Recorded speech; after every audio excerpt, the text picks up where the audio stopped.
Hey guys, I'm Dr. Jason Cardinale with Dr. CTV. This is our third day doing exercise from home, and today we're going to do push-ups. The first thing that we're going to talk about with regard to form in a push-up is hand placement. Now, we're going to figure out where you guys need to put your hands. So, from here, what I want you to do is raise your hands to about shoulder height. All right? Are you there? Good. Next thing I want you to do is show me your palms. Good. From that position, what I want you to do is squeeze your shoulder blades together and bring your hands back. Right where your hands are right now is where I want them to be at the bottom of your push-up. So take note as to where they are. They should be just a little bit wider than shoulder width, right? And right at about shoulder height. All right, so this is where your hands are going to be. So the next thing that we're going to talk about in the push-up is keeping a nice tight core. The biggest mistake that I see in push-ups is people either put their hips way up high or they let their hips sag way down to the ground. You don't want to do either of these. You want to be right in the middle. You want a straight line going from your shoulder all the way down to your ankle. The next and last topic that we'll cover as far as push-up technique is going to be squeezing your shoulder blades together.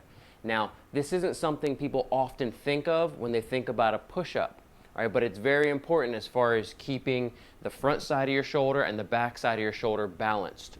But while you start your push-up, what I want you to do is squeeze your shoulder blades together and then push up, maintaining that squeeze. All right? You're going to come down, push back up, but keeping your shoulder blades squeezed together. Very important. All right, so let's put it all together.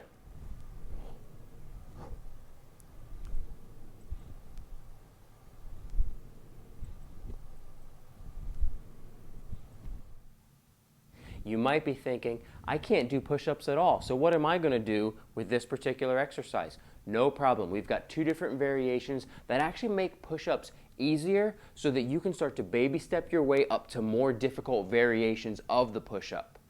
Now, for those of you that are more advanced, I also have a great variation of a push-up that I'm sure will challenge you quite a bit.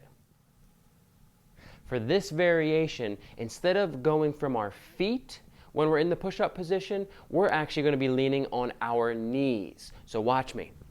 All the same rules still apply, but instead of having your feet on the ground, you can even lift your feet up if you want to.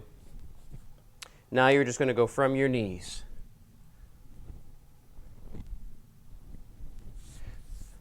By doing that, you actually have less body weight that you're pushing with. Another great way that you can make push-ups a little easier for you if you're new to this is by doing them off of a sturdy object.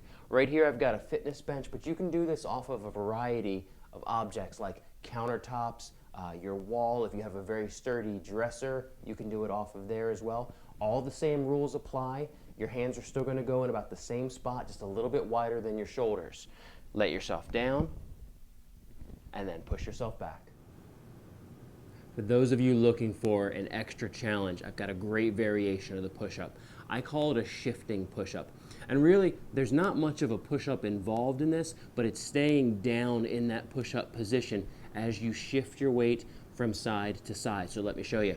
For this one, I actually like to move my fingers. I point them out just a little bit, and I go wider than I would typically go with a regular push-up. From here, I'll come up onto my feet.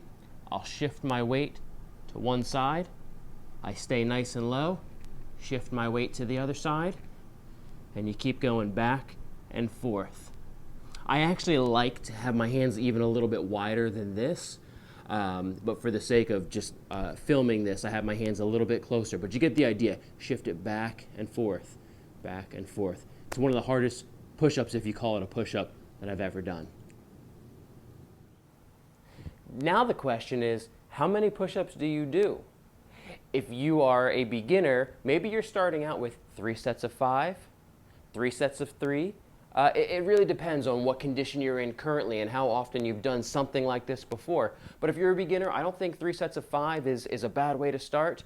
If you're more moderate, we'll say 3 sets of 10. And if you're advanced, the sky is the limit. All right? So try one of those variations, either the harder version or the easier version, and see what you guys can do. All right? This is Dr. C with Dr. C TV, and we will see you tomorrow for day 4 of our at-home exercise. See you guys then.